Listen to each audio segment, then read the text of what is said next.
that whole, Monday night lineup is still very white. And that's not going to change anytime soon unless you have a big appointment in something like Mastermind.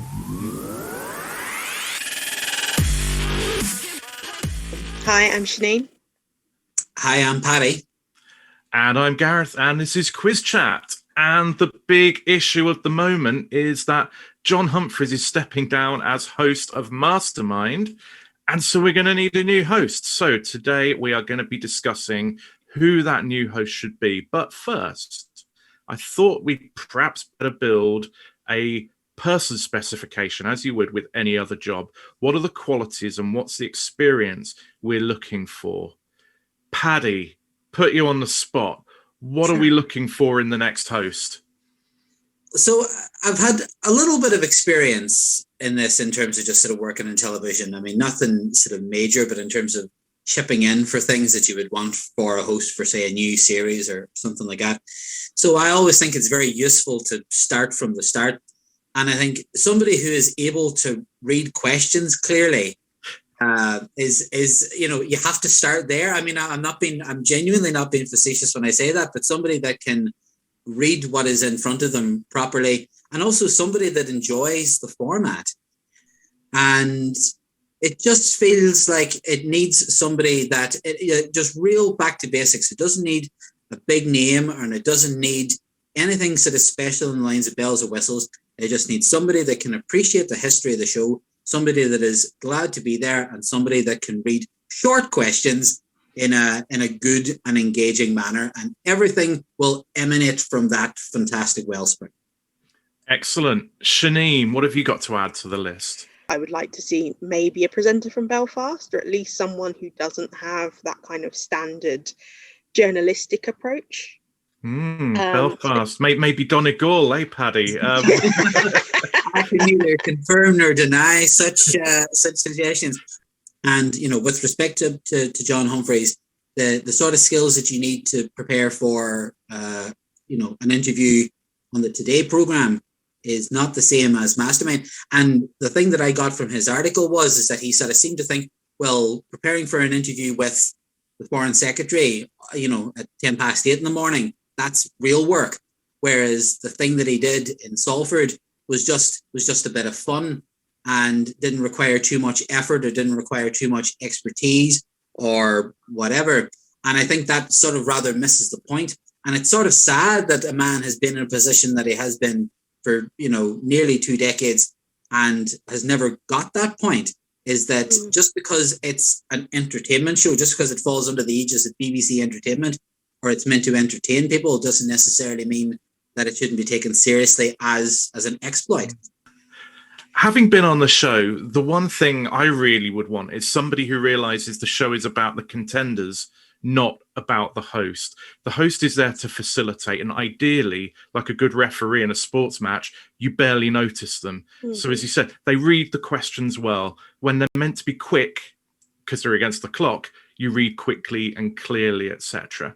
But they realize actually the focus is on the contenders. So things that John Humphrys didn't do were meeting the contestants much before, chatting to them, putting them at ease, meeting them after, making the experience a good experience. He very much was aloof. He'd retreat to his dressing room and then come out into studio and do the thing. And I think if we could have one thing, it would be somebody who realized that actually it's not about them. I think, like somebody who has had some sort of quiz experience, preferably, ideally, who's actually been on Mastermind as a contestant, whether it's a celebrity Mastermind or probably a celebrity Mastermind, let's face it. But that would give them the insight into what the people in the chair are going through. And I think that I would like somebody who's got that experience. It's not a definite requirement. If we're talking job specs, it's a desirable rather than essential criterion. But I really think that somebody who gets it, who understands what it's like to be in that chair, could really be the right sort of host for us. So I'd throw that into the mix. I quite like that idea of the quixotic career of a quiz show host. I mean, I would, given I've had a quixotic. But like Magnus Magnusson was a very like you would wonder if Magnus Magnuson would even be in the running to get something like this today. And so I sincerely hope that when Mastermind announce who they have, it is somebody that is an interesting left field choice, but makes a lot of sense. You look at somebody like Alex Trebek, who used to commentate on hockey and used to do all sorts of continuity announcements and all that kind of thing. The way that he ran Jeopardy was exactly how you claim, Gareth. It was very much not about him. And by that happening, he sort of became more part of the gameplay and more of the show, more of a totem of it, because he realized that people are looking to see how these three contenders are getting on. They are not looking to see what funny thing he says. And once he took the ego out of the situation, he became all the more important for it. You would sit back at sometimes and watch Jeopardy and you just think, God, he's brilliant, isn't he? Just like, and you got that sort of sense of like, who else could possibly do it quite like him? So it does, I think you're absolutely right. I think it requires somebody that is not an ego in themselves. And it's like, they are the star of Mastermind. Absolutely. Because the star of Mastermind, like you say, is, are the people that are taking part and the chair. That is the thing. Thinking about what I don't want to see, I don't want more male, pale and stale, because we've had that. We've been there. And for the last nearly 2 decades, we've had that. Let's have something different. So for me, it's almost a no-brainer to have a woman. It would be preferable to be a woman of color, but certainly not another old white man. We do not want another old white man. Or maybe, am I being overly woke on this? But I've just had enough. There's no excuse in this day and age when we've got the quality of people. The names I'm thinking of, there's a lot of good quality there. And quizzes, Mastermind is BBC's jewel in the crown still. And if it's not representative, then you're not going to get representative contestants, I think. And that's what you're seeing across quizzing. It's not just the presenters that are white and male, it's the quizzers that are white and male. And that's because that's what the environment looks like. That's what we're welcome to. And if you had someone of colour, and particularly a woman of colour, I think, or I hope you'd get more women of colour applying and then getting into other fields of quizzing that way. Can't be another white male of a certain age leading it, because it's been done. And what does that bring to Mastermind? Apart from a thing that says, right, this is closed to anyone who looks different. And that's going to inform other quizzing casting as well, from presenters to contestants. So yeah, it needs to look diverse. And even if it seems like a token appointment, I think it will lead to quizzing in general being more diverse, because that whole, Monday night lineup is still very white. And that's not going to change anytime soon unless you have a big appointment in something like Mastermind. Very interesting. So you mentioned you've got some suggestions. Kick us off then. Who do you want to see in that seat asking the questions on a Monday night? My number one choice would be Clive Myrie, because I really like Clive Myrie. I think people like Clive Myrie. That would get people in. It would be he's very different. He's northern, he's black. He's a very accomplished journalist. Whether it would fit in with the rest of his journalism, I don't know. And I think what everyone else is saying, I think someone like Samira Ahmed, Michelle Hussein, someone like Nagaman Chetty, those kind of people that are kind of known and trusted and have that experience. So if I've gone down the kind of journalism route. Paddy, what have you got on your list? Yeah, well, I mean, I agree with, I think Clive Myrie is a great shout. For all my chat about, journalists aren't the fashion, I think if the right person fits, and I think Clive Myrie would be a very interesting choice. And like you say, I think it has to be somebody who, a person of colour, and ideally a woman. Because like you said, you can't be what you can't see. And also, it does sort of set the casting team up next time around for a fall, where it's like, if they're trying to get, people from different backgrounds on the show, the refrain that could go back is, well, why did you get, white newsmen, into to host this again, So I think Samira Ahmed just suits it right, It's just thankfully we've got to the point now, we've sufficiently diversified to a degree at least that somebody can just pop off the top of your head like Samira Ahmed did to me. She just fits it, you know. It's like in a gut instinct kind of way. I mean, she has all the things that you can rationalize and all the things that we said about, you know, she's a very accomplished broadcaster. She has, you know, a great deal of gravitas, and she is a woman of color. But she just fits. It just fits just internally. It's like, you know, Mastermind with Samira Ahmed just makes sense. There are a couple of others, though, that I had sort of in the back of my mind in terms of sort of thinking about left field answers. I think Nahal from 5 Live would be tremendously good. I think there is a bit of a shift. You can see people that were on Radio 1 about 15 years ago are sort of moving into these very interesting spaces now, like Colin Murray on 5 Live, you know, so he has all the stuff that he was always known for, like your fighting talks and that sort of stuff. But his stuff at nighttime is really, really interesting on 5 Live now. And as a result of that, it looks like Countdown is kind of might be his thing now. So I think Nahal would be a really interesting, like he has some very interesting conversations on his shows on radio. You know, he's a smart guy, and I think it would be a very interesting move for the BBC to put, you know, an Asian man in their 40s with a Radio 1 background and all the adjectives that sort of turns up. I think that would be a really interesting move. Then some of the more kind of left field ones, I think potentially Sally Magnusson as a nod to the, you know, the hereditary kind of Icelandic nature of the program. I think it'll be quite interesting. And obviously she's a fantastic, mellifluous Scottish broadcaster and knows the thing inside out, and it's in her bones. The other option that I thought, and it's slightly out there, but in terms of, this is a program that is based in Belfast. It is an inquisition. It comes straight from wartime, and it requires somebody that is able to read what is in front of them. This feels to me like the job maybe for an actor, and who better than somebody like Adrian Dunbar? Oh, you know. So like when you think of it in terms of like, whenever I watched Mastermind as a kid, it felt quite intense, you know. Like that was the thing about Mastermind that made it different to like Going for Gold, which I adored, and all these other different shows that I adored, is that it felt intense, and it felt like an event in and of itself. And it felt like to get through it felt like something. And I think now, obviously, it's like you wouldn't necessarily want people to think it's like, oh, you know, I mean, you know, the Big Ted is my inquisitor. But I think, you know, we know that he could do it, and we know that it would be quite intimidating to do it, and it would be quite an event.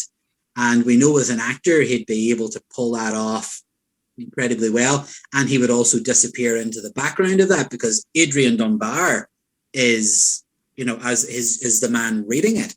So I think just in the back of my head, it kind of comes back to that idea of, well, regional, an actor, somebody who's completely out of the normal sphere of who we would choose to host a quiz, and then getting back to the roots of what the show would be. He'd be a very interesting choice, although hard to suspend disbelief, I grant you, but certainly it popped into my head and I thought it ticks quite a few boxes.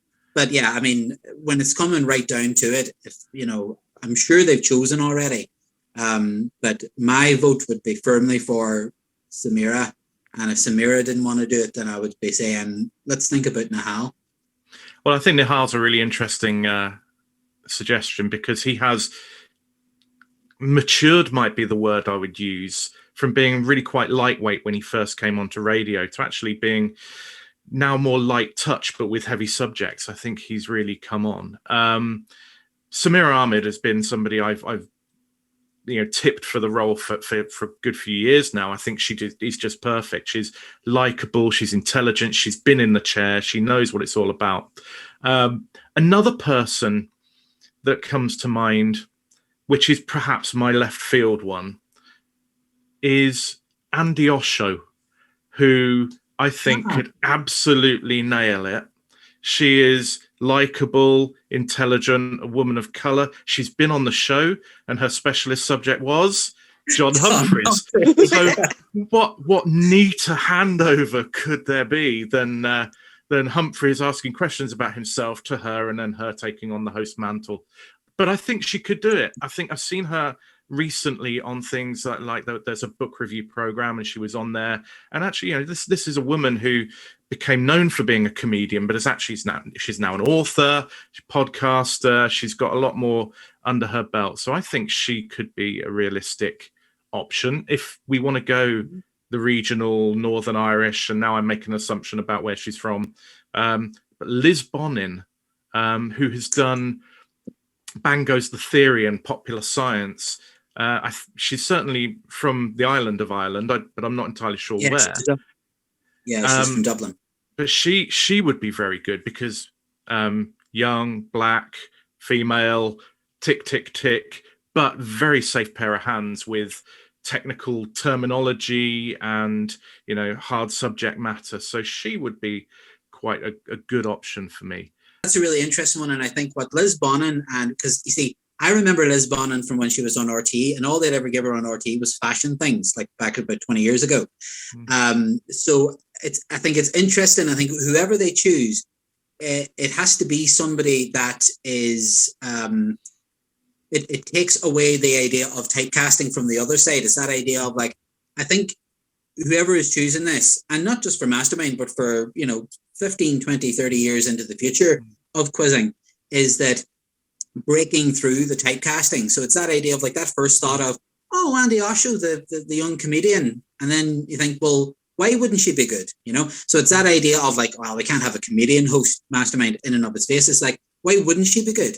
And the same thing for Liz Bonin. And it's that idea of, it's like allowing people to break through whatever preconceptions people might have about them. And I think that's very important. And the complete opposite of what has clearly been done when Humphrys was hired in the first place. There's that idea of like, well, okay, well, Vine is doing Eggheads, Paxman's doing University Challenge. You know, we just need to get, you know, Newsman, and that'll be, you know, and that'll sort it. And I think, we need to be better, not just in terms of how we cast and how diversely we cast, but in terms of even for, you know, white fellas going for jobs, it's that idea of, well, you know what they're known for now and what they might be known for 20 years after hosting this thing could be completely different. And it's important to be able to give people that chance. Definitely. I think there are some obvious and, dare I say it, lazy options out there. Jeremy Vine being the most obvious and the laziest of them, and I think he would be terrible. Having experienced how quickly he can read, just soporific. Kirsty Walk, Kirsty Young. You hear these names a lot, and you know why, because actually you can see somebody going, yeah, well, you know, a bit of diversity, but actually not straying too far from the formula. So you can kind of see that. But I would like somebody to think, okay, let's show a bit of leadership here. Let's push it a little bit, because actually, if they just recruit like for like, the show's going nowhere. But you could revive it by doing something. And I'm not talking bells and whistles and laser shows and, you know, walk-on music and all that sort of stuff. But get the right host who just has a slightly different tone, and it could be a very different show. One of the names that has come up, and this comes down to a slightly different category, which is quizzes. One of the names that was proposed by Mark Lebet was Sean Wallace. Now, Mastermind champion, impeccable credentials from that side of things, would have no problem with the subject matter. You know, he does, on the face of it, seem like quite a good choice. Now, whether he would be able to square that with his professional work and chase, whether he'd still be able to do the chase, I don't know. It does make you think, actually, if not him, what about Anne Hegarty? What about Jenny Ryan? Where else could we go with this? If we look at people who are known for being quizzers, Gail Trimble has been a suggestion. You know, why shouldn't somebody who is known for being super smart on University Challenge be capable of reading questions to other super smart people on Mastermind? And I think there's been a mix when you see something like Bake Off, when they've tried to make personalities out of Bake Off people, it hasn't always worked. And it's not just, I think, the chase and Eggheads are very good training grounds for those sorts of things, but there's a big leap to being effectively a regular contestant to being the host and being the gatekeeper. And I think Sean Wallace in particular would probably be very good.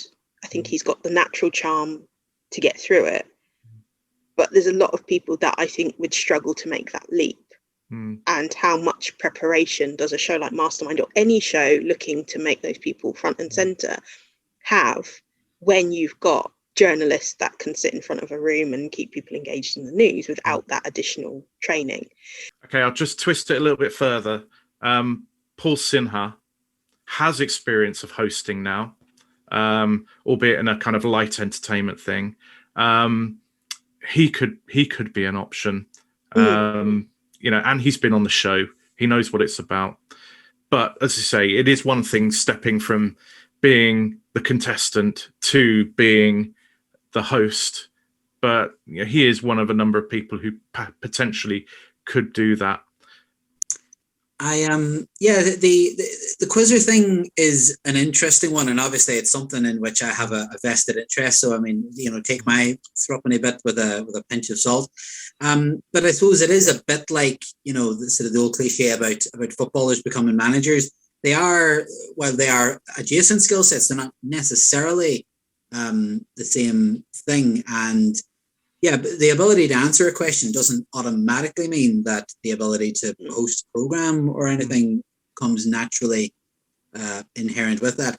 Having said that, I think Paul would be, Paul could eminently do it, and I think would be very good at it. But I think that idea of the ATV factor in that would probably be significant. But it's that idea of when you in your mind's eye, the idea of thinking about what a major moment it would be in television history if Sean or Paul got it, and then what that would say to people and what that would tell people about where television is going is a great thing to consider. And I hope that I know the current Mastermind team, they took over an established entity, and I have a lot of hope and confidence in that team being able to sort of pull something through and do something different.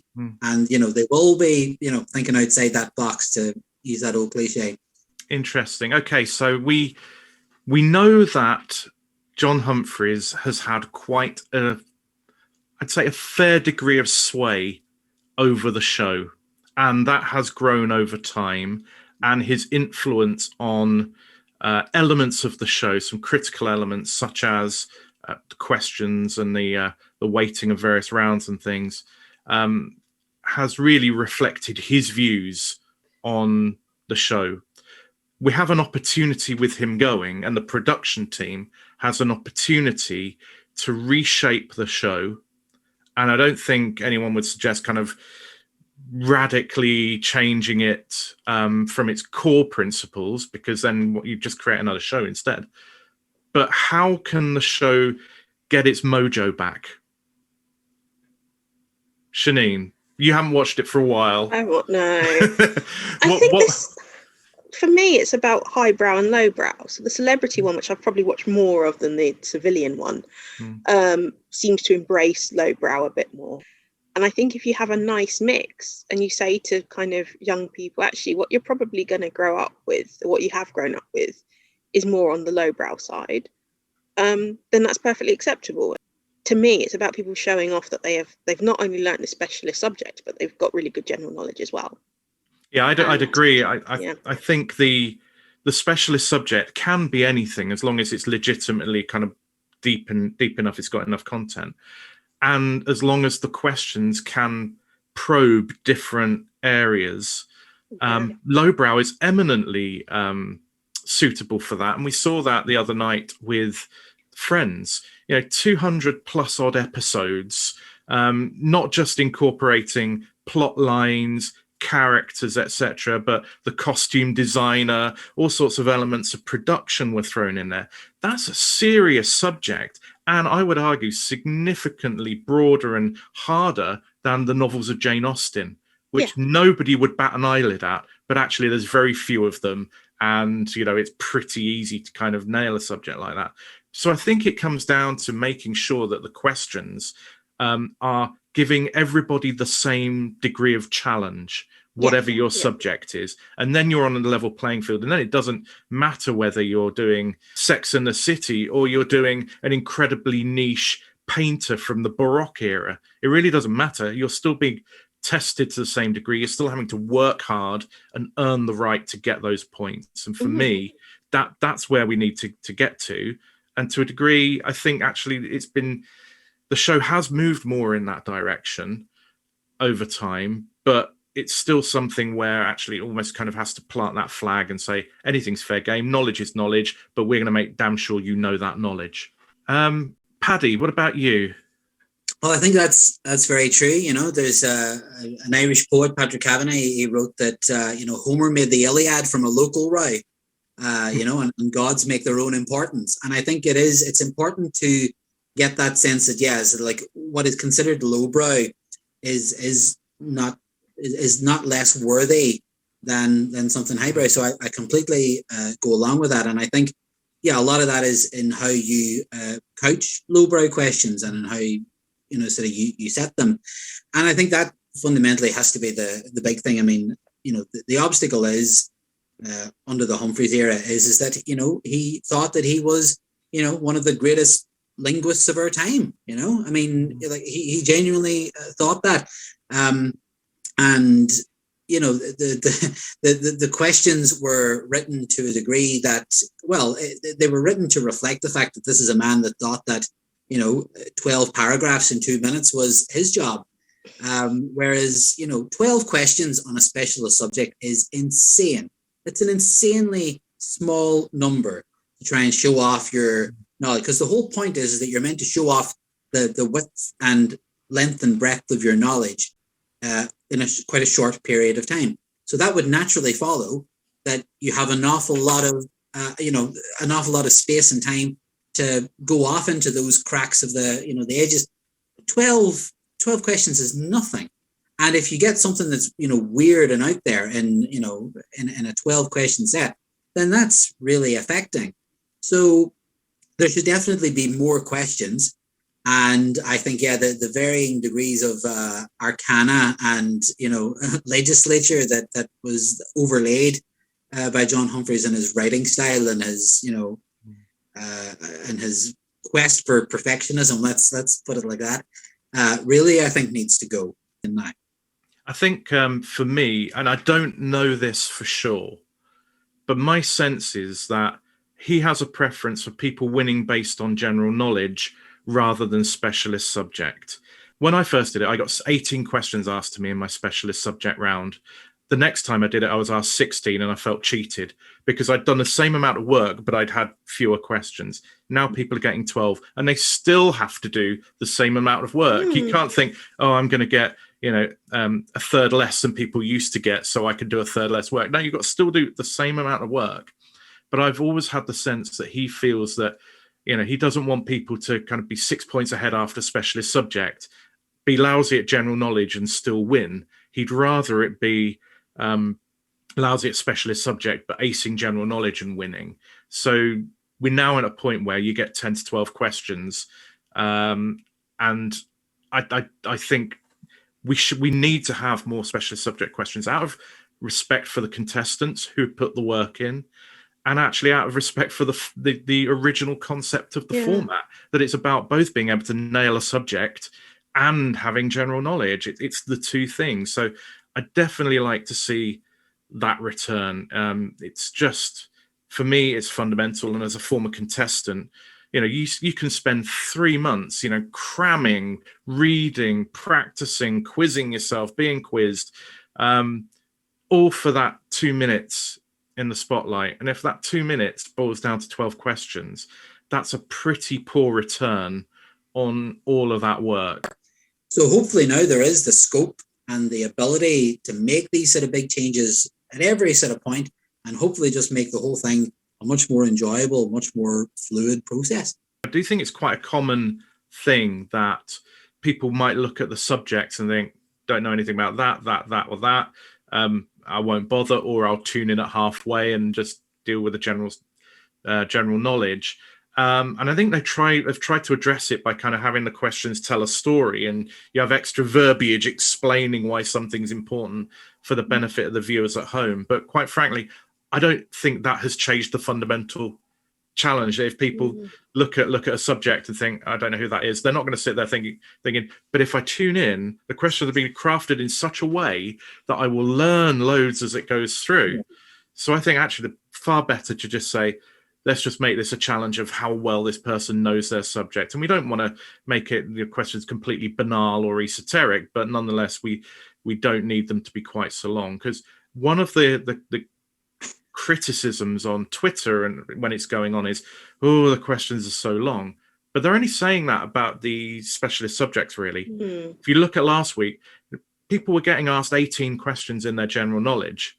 That is a pretty good amount historically for Mastermind. That's a pretty solid amount. If both rounds were 18 questions, you'd theoretically have somebody scoring 36, which would, nobody would be complaining and that sort of thing. And you'd regularly be having people in the high 20s, early 30s. So it really is about getting that specialist subject right, I think. The last thing you want to be doing with something that works so well as, 4 people do a thing they love, then they do general, and then there's a winner. Like, that works. And so, doing any kind of, pass the baton, or kind of, having, double or quits rounds or any of these kind of things, there is, there's always that instinct in television, I think, to tinker with things. But, Mastermind really doesn't require tinkering.